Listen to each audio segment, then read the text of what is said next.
have Elliot, who is head of Feminist Society and also goes to Brighton Society.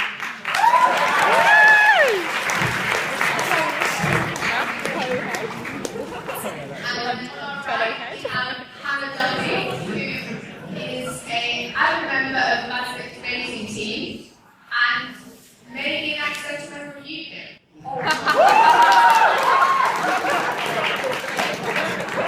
She's talking to an accident though, so it's okay.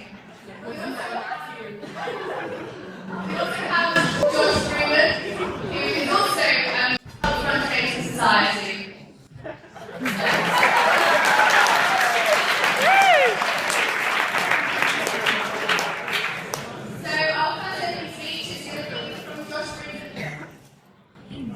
Hi, so thank you all for coming. I'll be defining capitalism as ownership of wealth. So this is where things are owned by people or they're owned by corporations. My first point is going to be about the huge benefits that capitalism has brought for us. We've been in capitalist society, we're one of the oldest capitalist societies. We've been capitalists for over 300 years. And the reason that even the poorest people in this country often have washing machines, often have houses, is because a rising tide lifts all boats. As capitalism brings growth, everyone benefits from it. You get personal fulfillment as well. It's the chance to explore what you want to explore in life, and as opposed to this being directed by the state. And I think it would be naive of the opposition to ignore what capitalism has done for it. The market is the best director. No government, no matter how large, could organise an economy as big and as thriving as ours. Capitalism harnesses human nature, it harnesses the negative, self-interested parts of ourselves, and it channels it. Because as we make products and sell them to benefit ourselves, everyone benefits from these services and products that we make. And also there is a risk that the powerful government could dominate society and could actually start to impose on our democracy. I should explain. Capitalism can be more than just the free market that we have now. Our society is a very free market, we have very few regulations. But every society needs regulation. That's the point of the government. It needs to make laws. You need to ban certain things. You need to ban child labour and slavery. And then you think maybe we need a military, maybe we need taxes. And then so every society has a government. The NHS, those sorts of policies, they're part of a capitalist society. It's just a debate about the extent of how far you go. Finally, we've all prospered under capitalism. It's flexible, it's adaptable, and it's been tested by time. And most importantly, it has huge potential.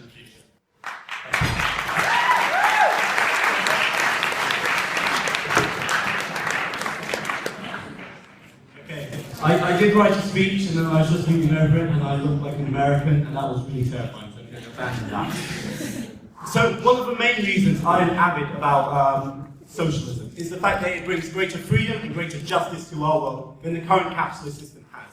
Often you hear capitalists make this argument, oh yes, it's all about freedom, it's all about justice and capitalism. But how are you any more free when you lose your house because of the banking crisis of 08 than when you lose your house because a tyrant comes in and takes it all up? Both are completely unfree systems. Well, not completely, but socialism, much better. How is it any better if you have to work for 12 hours a day under the threat of being whipped or abused or your rights taken away, than rather than the threat of poverty, which capitalism completely relies on? You hear on the self-interested human nature that capitalism converts. It doesn't convert that, it converts the human nature of people not to starve through poverty and all of that, which this side goes on completely. Secondly, socialists cherish the idea of a day's work being paid a fair wage. If you currently look at wealth distribution throughout the world at the moment, the richest 68 people on this planet, the richest 68 capitalists on this planet, own the same as half the world combined. This is not a system which rewards fair and equal work. It's a system which rewards those who own the means of production, who own the factories, who own the shops, who own the owners. Everyone else is left to suffer underneath it. In socialism, if you work twice as hard as someone else, you get paid twice as much. Not if you own the means of production, you get paid hundreds and hundreds of thousands of times as much. However, we hear arguments against this. People say, well, you know, if let's say you're getting paid this and this, and if, who's going to decide?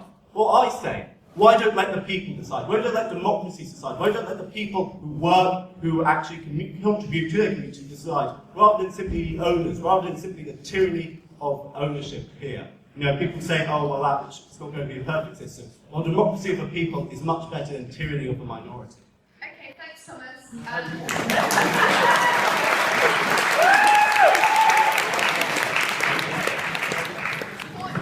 Fortunately, we're going to hear a lot more from Thomas later. But now let's move on to Hannah. The inherent problem with socialism is that eventually you simply run out of other people's money to spend.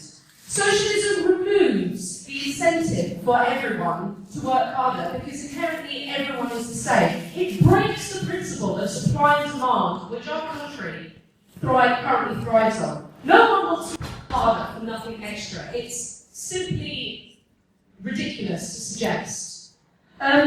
Also, the other side has spoken lots about how socialism is inherently better for the people. Since China, in the past 30 years, has embraced a more capitalist economy, over 680 million people have been removed from poverty. And this is not the kind of poverty that you see in this country, maybe like you have to claim benefits or something like that. This is poverty where you have no food on the table. You cannot support your family. It's the kind of poverty that people die from is being prevented because of capitalism. I cannot see how the other side can even think to defend that. Also, if you look at countries such as Venezuela, a country rich in natural resources, but is still ridiculously poor and has produced record starvation and record badness because of their inherently corrupt and socialist government. So I think it is wrong, basically, to say that socialism provides better to the people than capitalism does, because clearly it doesn't. So I would like also to basically say that socialism is not what the other side is trying to portray as. It's not necessarily a force for good. It produces terrible things for people. And socialism is an equal distribution of misery.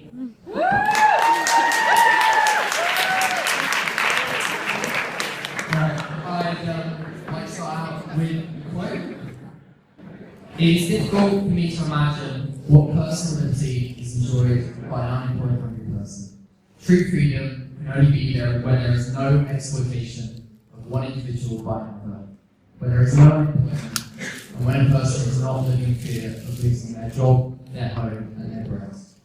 Only in such a society can personal and any other freedom exist in reality and not on paper.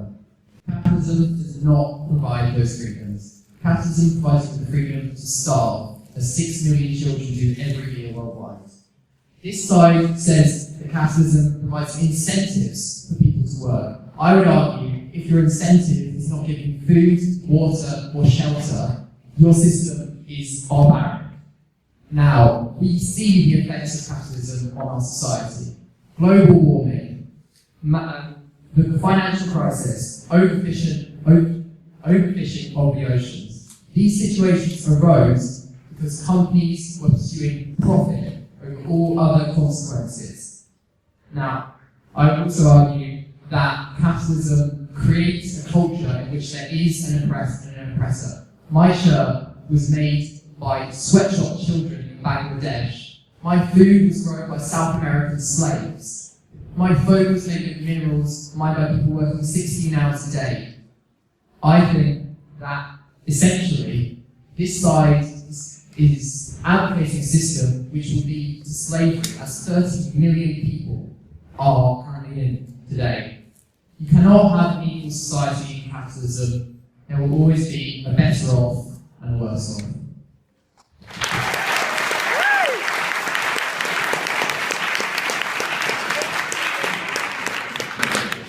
Okay, now we're going to raise it to the floor for questions. So if anyone has a question, put your hand up and Henry will be down with a mic.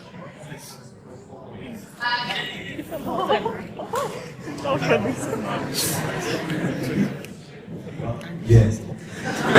Basically, you talk about incentives, but UK production is at like an all-time low, so that's in capitalist society. One. Okay, we're going to take few more questions before we give it to our panel. Yeah, they're behind you. Quickly now. I think it's quite naive to think that people aren't dying with poverty here in prison. Less of a question, more of a statement.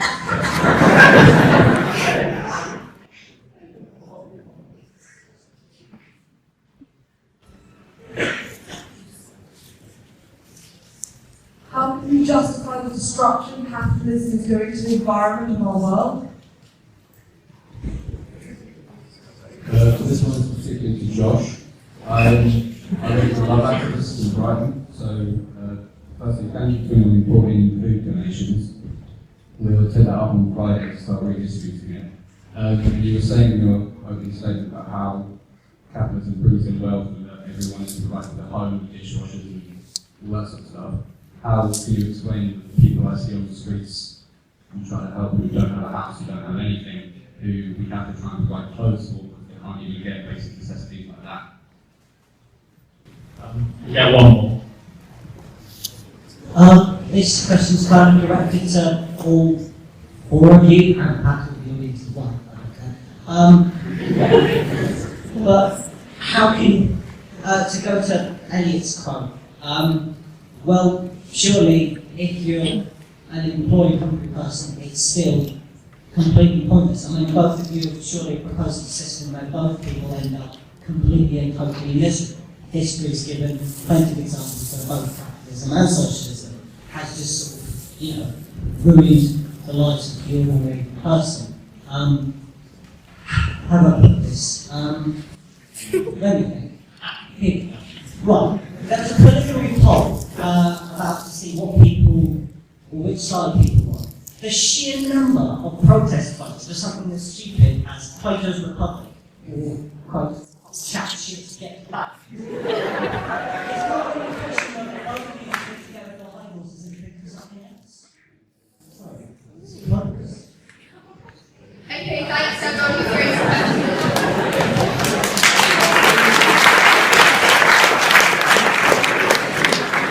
We're now going to first start with Elliot and then next Josh. So I think the point on why people in Britain aren't dying of poverty, what I would say is the reason we in the West, people in Europe, people in North America, the reason we can live as well as we do is because we have exploited people in Africa, in South America, in Asia for centuries. You know, even today, when polled, a majority of people think the British Empire was a good thing.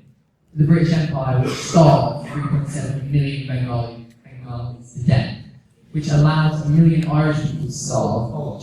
These people are not justifying the death. This is just an information problem. This is not people justifying that the Empire did this. This is people just not knowing what they did. That maybe is an issue with that, but that's nothing to do with socialism. What I would say is that the reason we can live as well as we do is because those people have suffered, and even today they suffer. And what I would say on your point about both in history, the work that's suffered under both capitalism and socialism. That is true. But I think when looking at history, you have to take a very careful view of socialism. The only socialist states that have been able to arise are very authoritarian socialist states. This is just because, simply, when you have a revolution, capitalist countries will try and topple that revolution. Any of you who have studied the Russian Civil War will know the only reason that the communists in Russia managed to stay in power was because they fought a war for it. If you don't have an extremely authoritarian government, you cannot survive because you end up with people sending over their armies to take over. As you saw in the US, they, throughout South America, toppled governments that they considered socialists. It's the fact of history is that you cannot judge socialism purely by the historical context of it, because only a very specific time has been able to arise in the culture that our world is currently in. Okay, do you want to go to respond to that? I'll go to the questions in a second. But with looking at historical context, this is what we have to judge. We have to judge on how socialism has actually turned out. And the case in point is that a great number of socialist experiments have turned out incredibly damaging and much worse than the capitalist alternative. So to go to the question, why do you have no production? Well, I don't think this is particularly intrinsic to capitalism. I think you can definitely have high production in capitalism. This is partly because of the forms of our dear Margaret Thatcher. No, this was because the forms of the 1980s got rid of production. They thought we'd be better off going to a service economy. That may not have been a wise decision, but that was the decision of a single leader, a single government. We see countries like Germany and Japan that are capitalists that have a lot of great production, and obviously China as well. To answer to the other two questions about global warming and about homelessness, obviously these are major issues and are deeply regrettable. But the fact is that capitalism has a facility to deal with these too. Capitalism is highly flexible. You have the potential for laws, you have the potential for regulation. Every capitalist society has regulation. And we do need to an extent, a welfare state is still compatible with capitalism, and that's my belief. I believe we should have a welfare state. I don't think the two are at all. I think you can definitely put them together. A welfare state would be able to solve these problems. And also, I would say finally, authoritarianism is, as we see, intrinsic to socialism. As a government is powerful, that dominates the economy, dominates people as well. That is enough. Okay, I think Thomas has something to say about that. So, firstly, on his whole conception that you can have capitalism being really lovely, huge economic growth, and everyone living really well. This is completely contrary to the way capitalism actually works. Capitalism and capitalist growth comes from profit. Profit is derived from exploitation of the working class. Now, what I mean by this is basically not paying someone their full value. If you go and create, for example, I don't know, £100 worth of value in a day, you only get, let's say, 20, the capitalist gets 80. Now, in Britain, actually, we've been rather good at avoiding this problem. We've created huge welfare states to support it. We've created huge poverty programs, and actually, when you compare it, I've been stopping poverty, that is, but when you compare it to the rest of the world, we're doing rather well. However, this is coming at a cost, and this is coming across in all Western economies. But as soon as you start trying to limit capitalist exploitation, the capitalist system starts collapsing. Economic growth has been terrible for ages. The last 8 years has been awful. Even before that, the history of modern Western economies is stagnation. And this is because the capitalist system cannot function without exploiting the working class. We've got a choice. We can either go for the Tories' long-term economic plan, where we go and exploit the working class and see huge rises in productivity, or we can have a completely stagnant economy under capitalism where no one, starves or anything like that, and it's all okay, but completely human ingenuity and human growth stops. Or there is a third way. We get rid of the system which rewards exploitation, which rewards those at the top rather than the people who actually do the hard work, and we actually embrace a type of socialist economy. Now, there is more than one type of socialist economy. It's unlimited. It's limitless, really. It's whatever the people decide in many ways, and we can get more into that. But this whole myth that they're speaking, that the only way to manage the economy is through capitalist means, is complete lies. Don't believe it, they're lies. Just look at them. Look at it in your eyes.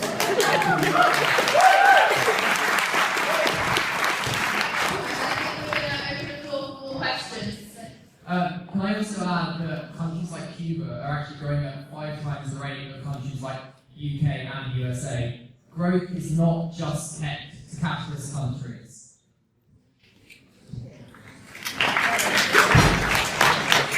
Elliot, you stress the negative externalities of a capitalist system. Yet you say your phone was made by people who have been exploited.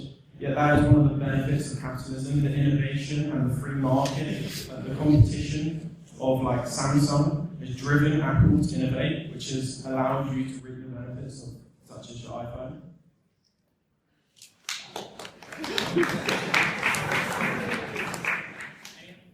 Any other questions?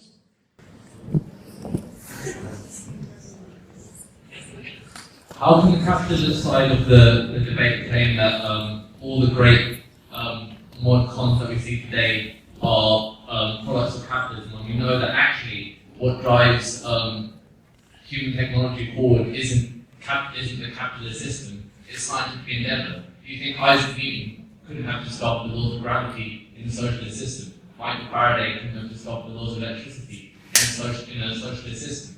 Don't you think instead we should have a system which actively rewards people for contributing to society rather than selfishly pursuing their own interests. Surely capitalism is a system, capitalism is a lie we tell ourselves where if everyone pursues their own interests, that's somehow magically going to turn out in the interest of everyone.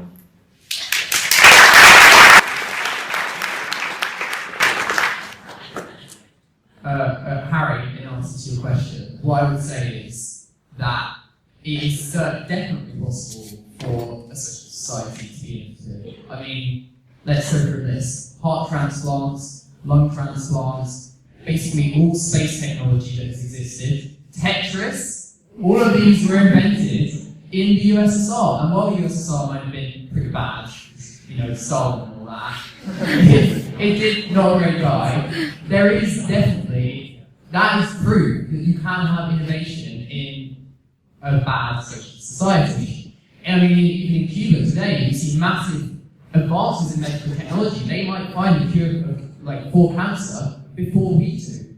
They're working on a vaccine right now.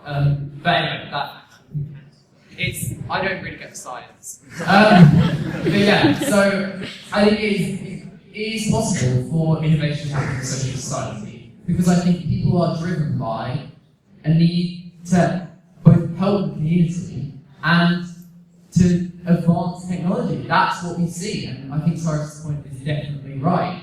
People invent not because of money, but because they care about the world and the society that they live in. Okay, so how did you want to that? I think saying that Cuba might find the cure for cancer is completely ludicrous, because, I mean, I don't know, anyone might find a cure for cancer. I mean, I don't know, my nan could wake up tomorrow and be like, got it! And solve, this huge issue. So I think to say that is completely ludicrous. Socialism is not going to necessarily cure cancer. And I think saying, like I've just said, this is purely speculation, as is the basis of all socialism. We have never seen in this world a socialist society that has not caused mass death and destruction, such as Stalin destruction, such as Algeria, Poland, Cuba.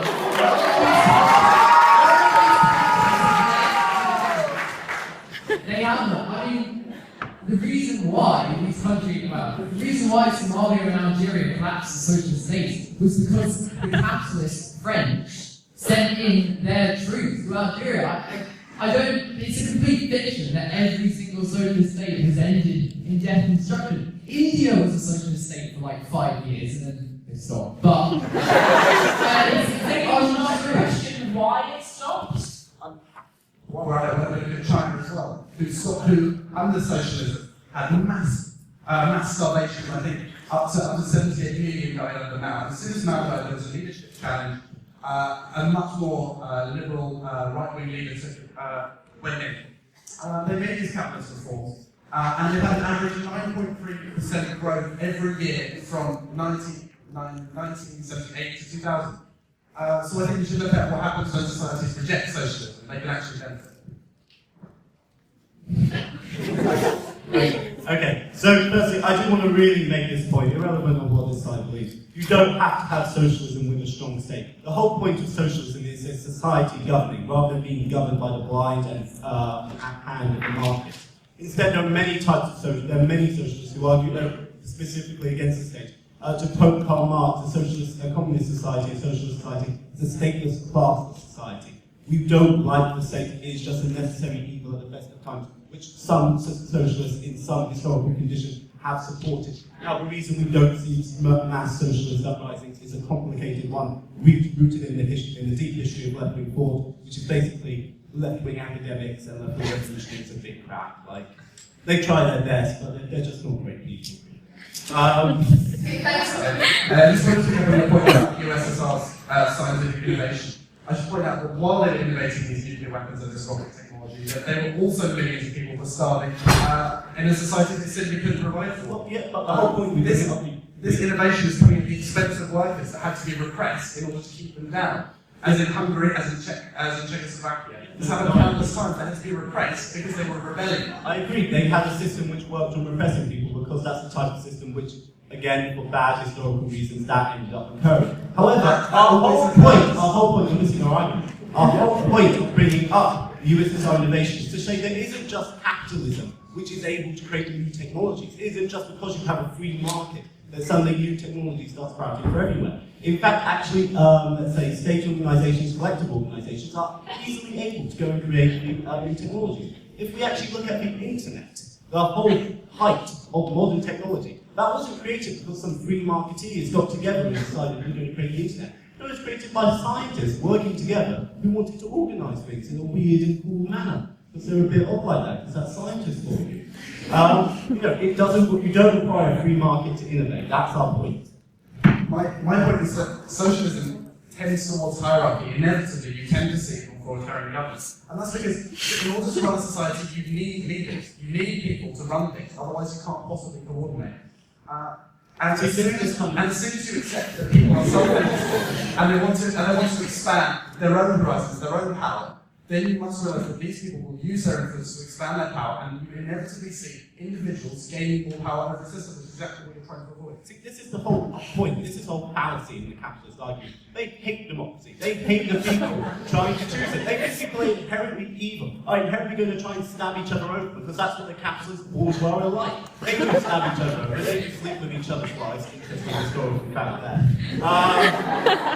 Like adultery in upper-class families. But this is simply untrue. Throughout human society, people actually more or less work together in collaborative ways. It's only suddenly when you start seeing this private property, when you start seeing capitalist economies come in, which are motivated by profit, that people, guess what, become motivated by profit. But we don't need to organise an economy like that. There are a million other ways we could organise it. It just needs some imagination, some creativity, and some hard work by good individuals to actually start creating this. Don't believe their lies. There is only one way of doing economics. There are many different ways. Well, I would say... Why were there huge food shortages in the USSR and China if people are motivated? Sorry, but anyways, what I would say is there were many starvations in the USSR before there was overeating. The problem is you are picking out countries which were completely underdeveloped even before the Socialist Revolution. Millions starved in China every year before the Chinese Revolution. Millions starved in the USSR and now before the capitalism, considerably less people starve in China every year. Yes, but we still have Now, what I would say is this slide is claiming that humans are inherently selfish. I think that's bullshit. Humans are not inherently selfish. That's the reason we're having charity buckets. Right now, people wouldn't give to charity if they're inherently selfish. This slide is going against the idea of authoritarianism, but instead, they are supporting a society ruled by the wealthy. You want an economy for the wealthy, run by the wealthy. We want an economy run for the people, by the people.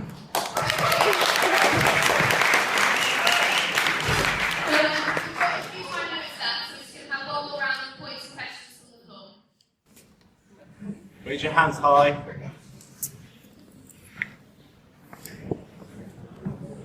You made a point, Josh, about socialism tending towards hierarchy, but it just seems that surely capitalism, as Thomas rightly pointed out, based on a system of exploitation for workers.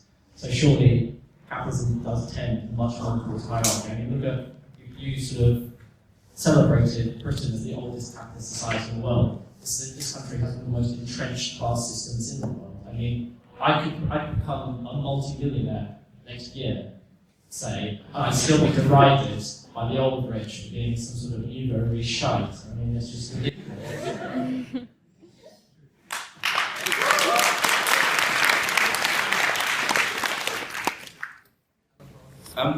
To say that giving to charity proves that humans aren't selfish is kind of a mute point, because when someone gives to charity, it's often to make themselves feel better, although you could argue that that's not why you give to charity.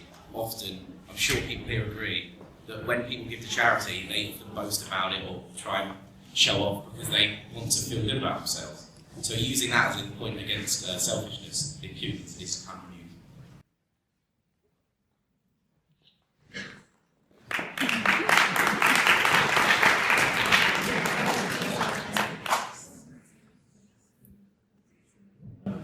Is capitalism all innovation is driven by the profit motive? And profit motive only really encourages adequacy, or what's adequate to get people money. That means that there could be much better solutions which will pass over because they're not profitable. So the question I put to the capitalists is, would you rather live in a society which is based on the bare minimum of innovation or based on excellence?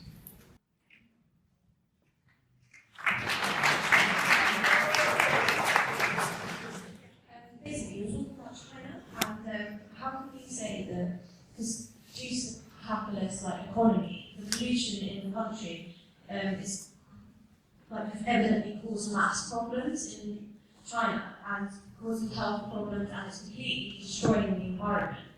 So basically, how can we justify this as it's due to a capitalist economy exploiting human labour? Surely people are not better off than they were living in communist China?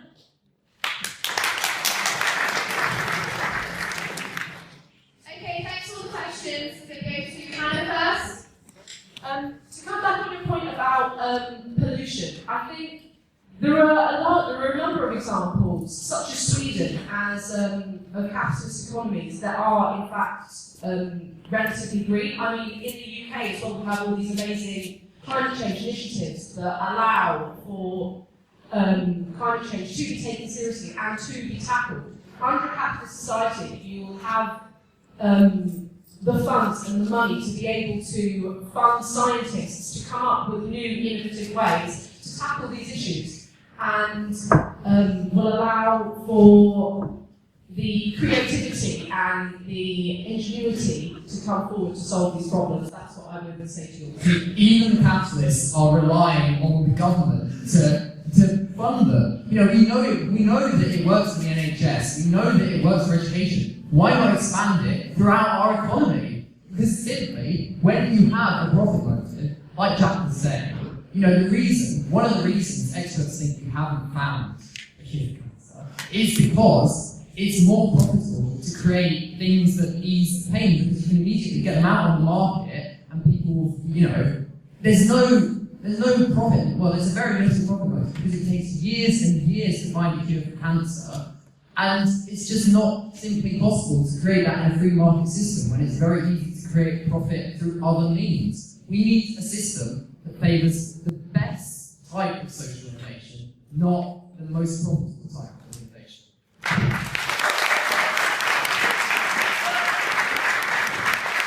So Amy, I would say the welfare state is funded by profits that are generated by capitalism. The only way this is possible is because people are working, gaining money, paying their taxes, and giving this to the government who can then produce something for us. Go to some of the questions. We're a very rich economy. I don't think you can. I think it's naive to reduce the fact that we have actually achieved a great deal in our country, and that many other capitalist countries have achieved similar things under capitalism. I want to dispute the idea that there's an intrinsic value of work. Entrepreneurs, they're not abusing you, they're not exploiting you, they're trying to do the best for themselves. And I don't think that's something that we should be punishing. People are not entirely selfish, I'm not saying that, I've never said that. People only want to further themselves, they want to do best for themselves and their families. The fact that we have a system that can reward this is fantastic, incredibly beneficial. The fact that other people can benefit from this is brilliant. Socialism doesn't even encourage adequacy. Socialism encourages failure because there's no reason to work when you don't get any reward for it. The only reward is not being attacked or repressed. So it said we should withhold food, withhold shelter, so people work. I mean, that's exactly what happened in other countries. This is not, in socialism, if you work twice as hard as someone else, you should get twice as much, more or less, taking no benefits of all of that. But that's what not happens in capitalism. In capitalism, if you own means production, it doesn't matter if you just lay around all day, or if you're incredibly hardworking, you're still going to get paid hundreds of thousands of times as much. Oh, this is a wage. Join this side of the plate.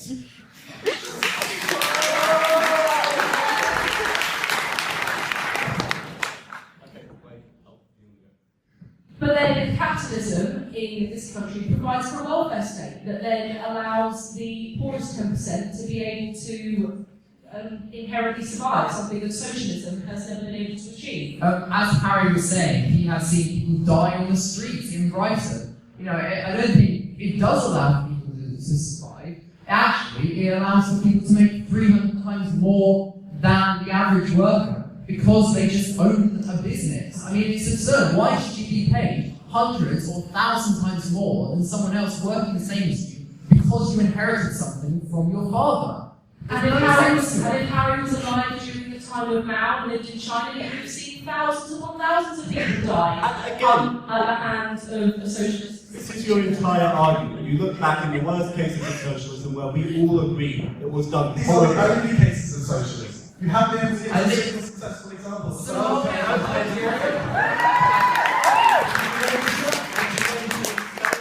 On a small scale, but when you have the entire powers of the world working against you, it can be difficult to make progress sometimes, which is why I encourage all of you to rise up and start the socialist revolution. However, I do want to come to back a real interesting point here. This side claims they, really dislike hierarchies. They say, having a hierarchical state is awful, etc. And I agree. I hate hierarchies. I'm a massive libertarian. Hierarchy is terrible. And that's why I kind of take this logic a step further and say, well, let's also get rid of hierarchies in the workplace as well. And let's not stop having these huge corporate machines which have one person at the top gaining from all the like. But no, this side then sees that as socialist, evil, etc. when you use the same logic of the state against them. I also secondly want to come back to this whole idea of self-interest, to say, oh yeah, capitalism is completely motivated by self-interest. Well then I say, let's accept that argument. Let's say it's in the self-interest of the working class, of everyone who has to sell their labour to a corporation, to a shop, to anything, to actually rise up and take control of the workplace, and take control, because that's where you're going to be getting better, and you're not going to have to listen to these bourgeois inserting speeches to bear.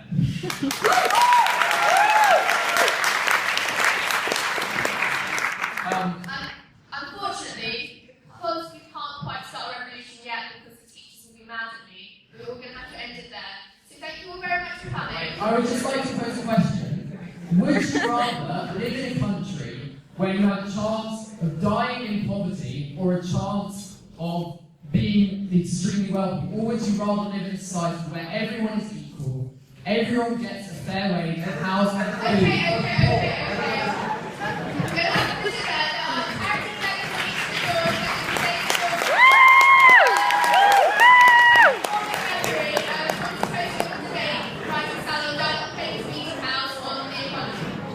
It's going to be really good. 24th of February. It's going to be Woo! The Socialist are fit!